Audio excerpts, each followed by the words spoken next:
Hello everybody, welcome back to the RBL Podcast today. And well, since we had the last episode, we talked a little bit about some trades and some players rounding up the rest of the first round of the draft coming up. And today's episode is essentially going to be recapping a whole host of trades that have happened in the league over the past week or so. It was a complete flurry of activity post All-Star game. As we get closer to that trade deadline, it seems like teams are making their moves already, looking at maybe adding pieces to get them into the playoff hunt, or looking at retooling to focus on next year.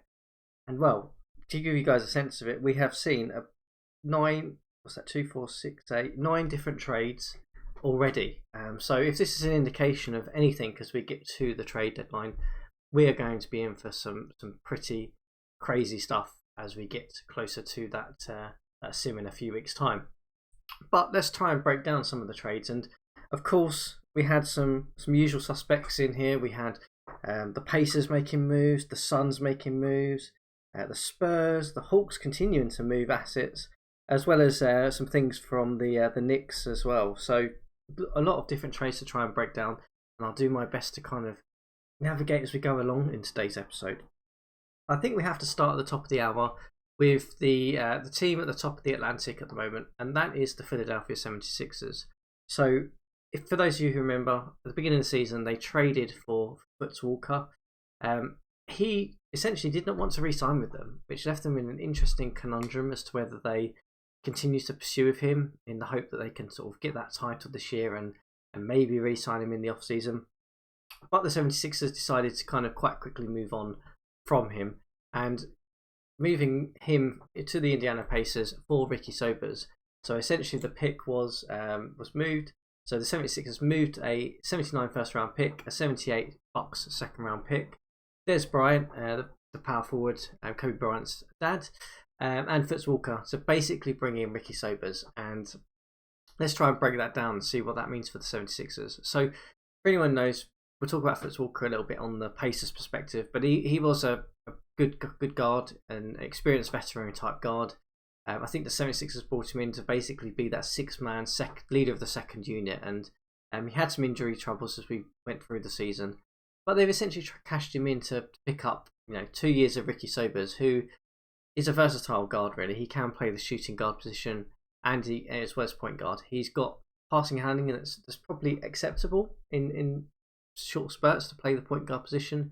Obviously a very good defender, and his shooting metrics, despite having a bit of a struggle this season in terms of his field goal percentage, he is a pretty solid scorer usually. So what you're getting with Ricky Sobers is pretty much a good six-man for a contender. And I think that's kind of where they're going to place him in terms of the lineup, I think, eventually with the 76ers. He's 25 years old. He's got plenty of his career left. Still probably hasn't got quite to his potentials that we would expect. If he's got some amazing ability to develop on a jump shot. Given he's 25, questionable whether he gets there. So we're kind of looking as what he is. So essentially, the 76ers trade Bryant, who is a bench player, Foots Walker, who was, as I said, six-man type sort of bordering starter for them, and a future first-round pick to pick him up. Blimey, this makes the 76ers a really, really tough team to beat. Let me just give you a sense of the backcourt here. If we talk about this, we've obviously got Mike Dunleavy, solid point guard, having a pretty okay season from sort of the bench in heavy minutes. They've got Sobers, they've got World B3, and that's sort of their backcourt. It's a really solid sort of trio that they've got here. This team is always going to be a contender, regardless of this move they made. So it's very hard to sort of judge whether this is the move that puts them over the top or not. Who knows? I think this is the type of dice roll that you take when you are a contending team. Is if you know Walker's not going to re-sign with you, you're probably going to lose him in the off season. Is this team going to be better with Foots Walker or Sobers? It's really tough to call. Sobers is the type of player who could come in and could put up 30 points a game in a deciding game where the opposition bench is struggling, or he can fill gaps as injuries occur, and he's a bit more versatile than Walker, I think, in that sense. So for me, the fact that they're basically cashing in that first round pick to pick up another year of Sobers, I think is a solid move from the 76ers. And I liked it. I think this team's going to continue to steamroll forward. it's going to be a contending team, and Sobers is obviously a really nice addition for them to add. But let's talk a little bit about the Pacers side of it. So the Pacers clearly are in rebuilding mode now, and they picked up Foots Walker, as we said. Good veteran. He's only 26, to be fair. He's a year older than Sobers, but he is a bit more of a traditional point guard. His passing handling is very good, defense is good. His shooting ability is probably not as good on paper, but his numbers are looking better than Sobers at the moment. But that could just be that he's been on the 76ers, who don't really rely on him to kind of be a scorer for them. So, if he re-signs in Indiana, this is an absolute great deal from their perspective. They basically run forward with a backcourt of Eddie Jordan and Foots Walker. So two very, very solid guards, good defensive guards, alongside Birdsong and Dantley. That is a really, really nice pairing that's starting to build up now, if they can get him re-signed. And that is the big if. That is the gamble that they're taking. But they have landed themselves, a late first round pick, probably in 79. So they're going to basically be getting an additional depth piece. Even if they lose Foots Walker to free agency, they're still going to be getting a pick back for Sobers, who I think it was fair to say that as soon as Birdsong came in, Sobers was kind of expendable to this team. So it's one of these trades that I actually really like for both teams in that sense. I think the Pacers, it's worth them taking that gamble, getting some picks back. Obviously picking up Joe Bryant as well. Solid option off the bench. He's not going to be anything special, but he's cheap. This team is looking like it's making a good forward direction, and we'll talk about some of their other trades in a little bit. But I like the direction overall of the Pacers so far. And, solid move from their perspective. But let's jump ourselves over to, let's keep actually moving with the Pacers. I think that's probably a good way to go about this. So they obviously didn't stop there. This team is rebuilding. They're looking to sort of basically package things, move things, and sort of ship them along. And the next deal that they completed was with the San Antonio Spurs. Again, another contending team. The Spurs sent essentially Jim Brewer, Oldberding, I think his name is, and Carl George, along with a second round pick to basically pick up Rubish and Newman. So mainly Rubish was the piece here in terms of the Pacers moving, the sort of decent piece. So the Pacers have basically picked up a 21-year-old cheap frontcourt player. His numbers have looked okay in limited minutes so far in Oldenburg. He's never going to be a starter in this league, but he can rebound, he can kind of score. His defense is a bit all over the place, but he's solid enough.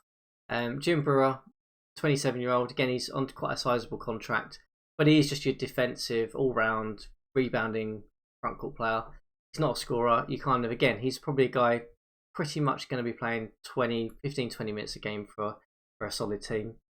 And then George Cole. So, again, he's probably not going to stay on the roster. I think he will just be cut in the off-season. He's not got anything really that anyone wants. His handling is atrocious. Passing's terrible. His defense is okay, but 23% field goal percentage is never really going to get you on a team. And not surprising, his offensive efficiency is 86 versus 97 defensive efficiency. So he is pretty much a massive liability. So he's just a throw-in at this point. And obviously they get the second round pick in 80. So for this, I kind of I understand this move. I think they're basically trying to cut some of the salary that we'll talk about Rubish going forward. And they're basically they're taking a bit of a role that Jim Brewer kind of continues to at least be okay in the minutes. And Oldenburg just is a young piece that's cheap that they can basically give it a go and see if he develops. I mean, talking about Oldenburg, if he develops some of that passing ability, that makes him a really interesting type of player, because then he's a 6'8" handling type guy. He can play okay, maybe slightly below defense capability, but you could possibly throw him in some different positions and see what happens. So probably not the deal I like the most from the Pacers. I kind of understand why they did it in terms of trying to cut the salary and so on. But one of those, when you're rebuilding, you kind of have to take some of those probably to get yourself back into a position where you can throw some cap around in the off season. But from the Spurs side, obviously this team is completely stacked to go and try and win it this year. Bringing in Dave Rubish is a nice move. So he is a solid defensive frontcourt player. His contract is 1 year, so it's 130,000. His shooting numbers have not been great this year, but again, he's been on the Pacers and they've been a bit up and down.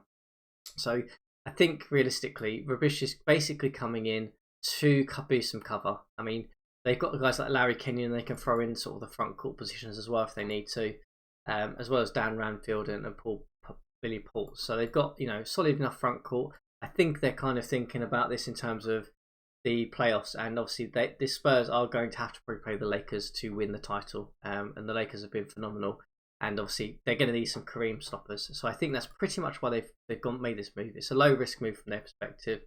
Guy who they can throw in, he can pick up some fouls, and he can hopefully play some type of defense against Kareem. Is what I think they're thinking here. So from that perspective, I liked it for the Spurs.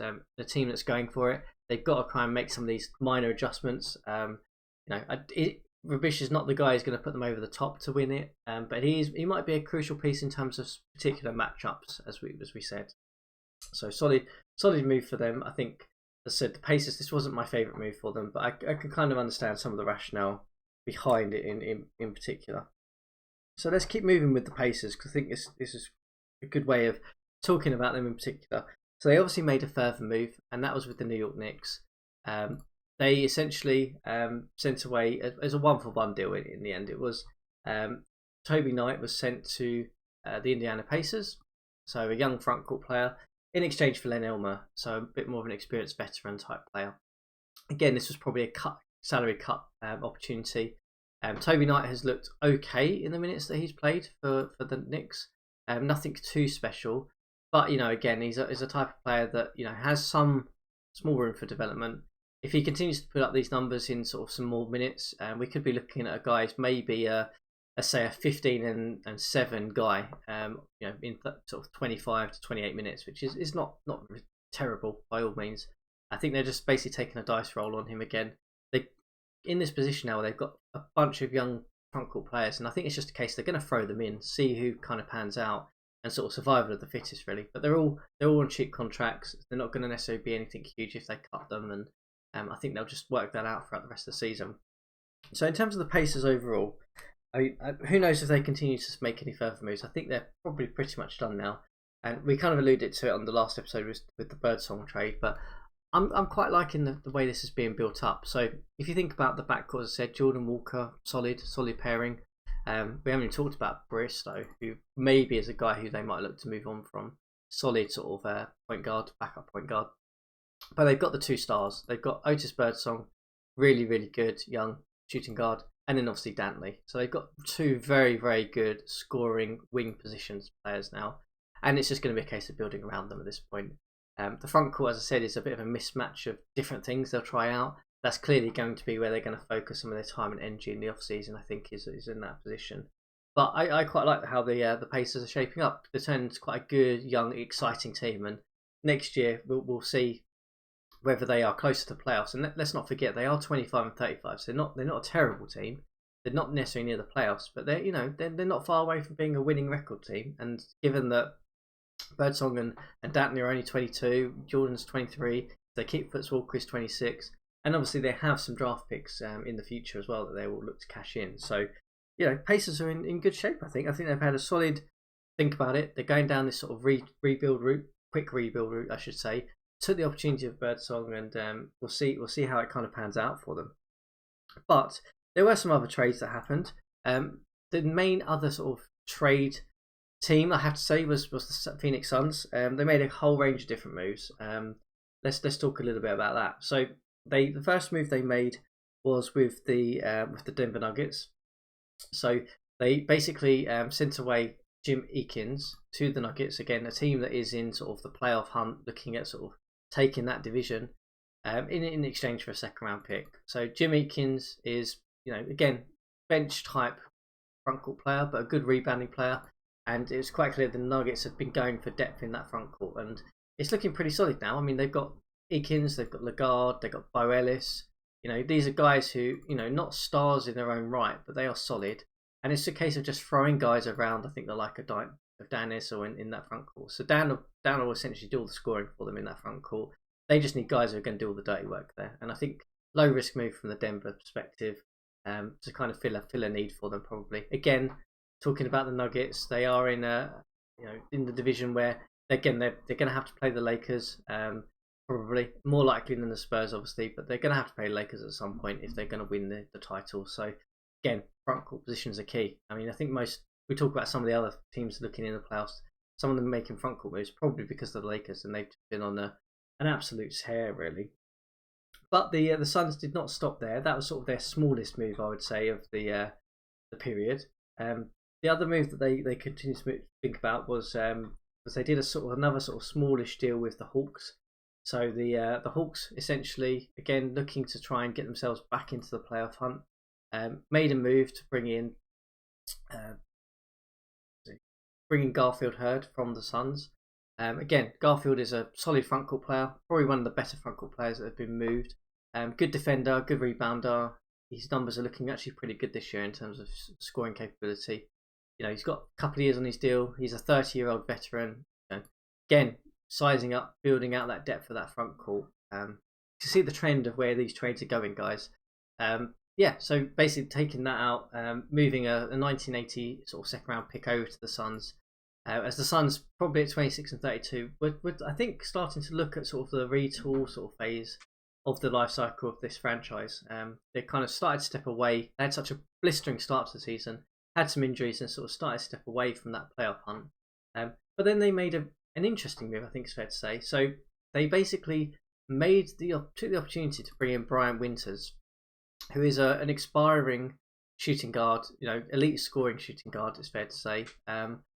26-year-old, in exchange for a 1978 first round pick, a 1980 first rounder, and then obviously brought in a couple of second rounders with Winters. So this was the most questionable move, I think, from my perspective. I don't think Winters on his own is worth 2 first round picks. I think that's a bit of an overpay, particularly given his shooting numbers have sort of dropped off this year. His efficiency has dropped off, and he's looking like he's not an elite scorer anymore, in my opinion. So questionable move, and I think this is all against the backdrop of a team that we thought it looked like they were going to be going down a bit of a retooling, rebuilding sort of path. I'm not sure how this fits. Obviously, it means that their backcourt is pretty packed now. They've got Ron Lee, Mike Bratz, Paul Westbrook is obviously their star sort of point guard, really, and then obviously Brian Winters. So I think if I'm trying to play it back and think about the logic behind the move, I think what they're thinking is that Brian Winters will take on some of the scoring load away from a sort of still developing Alex English and sort of an elite player, franchise player in Paul Westbrook. I personally don't think it's the right move. I think they've overpaid here. But if both those first rounders turn up to be late picks, who knows? I think the key thing is they've got to get Brian Winters re-signed. If they don't get him re-signed, then we're looking at a really, really weird decision here, in my opinion. So yeah, the Suns, I don't know what direction they're going. I'm not sure whether they are going down trying to get back in the playoff hunt, or whether they're going down this rebuild, retool phase, which is, I don't think they necessarily are, because they don't have their own first round pick this year now. So I don't know. I'm not sure what's going to happen to the Suns, and we've had them on the polls a couple of times around with other teams thinking that they might get into the playoffs, and this is the team that most owners in our league think are not going to make the playoffs. They think this is the team out of the others, like we talked about the Trailblazers, the likes of the Warriors and the Bulls and so on. This is the team that most have said we don't think they're necessarily going to be in the playoff hunt anymore. So we'll see how it plays out. I mean, I could be wrong, but I'm not sure about this trade in particular. Let's keep on moving along. So we've got one other trade I think we need to talk about. And that, actually a couple of trades I think. We've got a couple of Knicks trades to reflect on. So the Knicks made obviously that move with the Pacers that we talked about, bringing in Len Elmore. So my thinking behind that, as I'm the Knicks owner, is essentially we needed some front court presence. And I thought that in terms of the gamble of Len Elmore and his 1 year deal against Toby Knight, I think in the aggregate we'll be closer to the 76ers. So this was a move to try and see if we can take the division this year. I like Len Elmore. I think he's a solid rebounding front court player. Again, he's not a scorer. He's not going to put up huge amounts of scoring numbers. But, he gives some good rest time to the likes of Bob McAdoo. And, he's a slight upgrade on Ron Verhagen. So that's the move, my thinking behind it, really. And then there was a further move that the Knicks made with the Pistons. And that was essentially trying to pick up a couple of different players. With the Pistons probably going down a sort of like a retooling phase. We'll talk about them in a minute, but essentially picked up ML Carr. So, for me, upgraded the wing position. We were sort of playing the likes of Ollie Johnson and the likes of Glenn Goderizik, is that how you say it? In terms of that wing position. So for me, I think ML Carr's an upgrade. He's a good defensive guard, sort of wing player. His shooting numbers are okay, and I think he's going to be solid for us there. He's going to be sort of, I have him positioned as like this glue guy. Guy is going to just get in, hustle, not do anything massively detrimental to the team, and just let the stars kind of take over a little bit, is where I see it. And then in the deal, we also picked up Chris Ford. Again, a sort of backup sort of shooting guard, point guard, very similar to Ricky Sobers in the sense that he can play defense. He's kind of passable at the point guard position, but you know, he's really a guy you can probably throw 20, 25, 28 minutes if you can get away with it. And he's going to not necessarily be a detriment. He might put up some decent numbers occasionally, but you know, he's just a solid all-round player in my opinion. So basically we took on a bunch of salary with that to try and see if we can shore up some of that depth. Again, to try and get closer to the 76ers this year, which on the face of it, since this trade has happened, has not quite happened. We are now 3.5 games back, but these are the gambles you take as you get to the trade deadline. But let's talk about it from the Pistons' perspective. So they obviously picked up a second-round pick for those players, but the big thing for this team is look at this contract situation now. This is the scary thing from the position of everyone else in the league and the Pistons. So they obviously have their key players locked in. They've got Kevin Porter, you know, really solid point guard. Eric Money, who's had a actually really good season so far. When I was looking at him, he's looking like he could be a really good backup point guard, maybe even a starting point guard in the future. Still got sort of obviously Ralph Sampson, Marvin Barnes, Leon Douglas, and Bob Lanier. All these guys are all locked in. The main sort of rotation that is there is locked in. But look at this cap space they're going to have, guys. They're going to have enough cap space probably to offer a maximum deal to someone. And that is a really enticing prospect, because if you were to get someone alongside this man, Bob Lanier, this team could be dangerous in the future. You know, he's in his prime of his career. He's locked in. The team is 35 and 24. This is the thing that they made the move for, I think. Wasn't necessarily to get huge amount of value back from the two guys, but to clear all of that cap space to have this opportunity in the off season. And you know, this is the thing that's going to be very interesting for us to kind of keep an eye on as we get to that off season. Is what does this look like? Let's see if I'm not sure if we can find the upcoming free agents in here. Not sure. No, I don't think I can. But we'll have a little look as we get closer to the off season to kind of see what types of players are available. But there is quite a lot of decent players available at the moment. And it'll be interesting to see if any of them are enticed by the Pistons, who, let's not forget, are top of their division. They're 5.5 games ahead, so this is a good team. And this is going to be the really interesting thing from the perspective of the Pistons making that move. But yeah, that kind of brings us to a close in terms of all of the trades that have happened between us sort of recording the previous episode and this one. And I'm sure it's not going to stop there. I can see a whole bunch of teams still making some moves. You know, I'm just going to call out a few that I think we'll be looking at it. I mean, the Rockets are 32 and 27. They are very close to that Jazz team now. They will certainly be looking to try and get themselves into a stronger playoff position going forward. You know, we still haven't heard much from the Trailblazers, the Warriors in terms of moves, or the Supersonics, who Supersonics have been doing phenomenally well given the injuries they've had at 33 and 28. So, you know, these are the sort of teams in that sort of mid to playoff pack who will be looking to make moves. You know, whether that's what they do, what that makeup sort of looks like, we don't know yet. But yeah, it's going to be fascinating as we get through the next sort of couple of weeks and get to that trade deadline to see if anything else happens. You know, we haven't even talked about the Chicago Bulls, who are 28 and 32, and you know, whether they make some further moves or not, we'll see how it goes. But you know, if they can probably add a backcourt player, you know, going to be interesting to see if they can move up as well. So I'm pretty sure the league is not done in terms of trades yet. I'm sure there's many things to come along and discuss. But of course, as it happens, we will bring back that topic, and we'll be talking about it, all those trades, as we go towards that trade deadline. And I'm sure we'll be having a whole bunch of discussion around that. Even if teams don't make moves, I'm sure we'll be back to talk about why they didn't make moves, what that probably means in the next future episode. And of course, we still need to come back to the draft preview and talk about the second round and who are the players that we like in the second round. who could be really interesting to this league. All that and more to come on future episodes. Have a fantastic weekend, and let's see if we see some other trades as we get to that towards that trade deadline.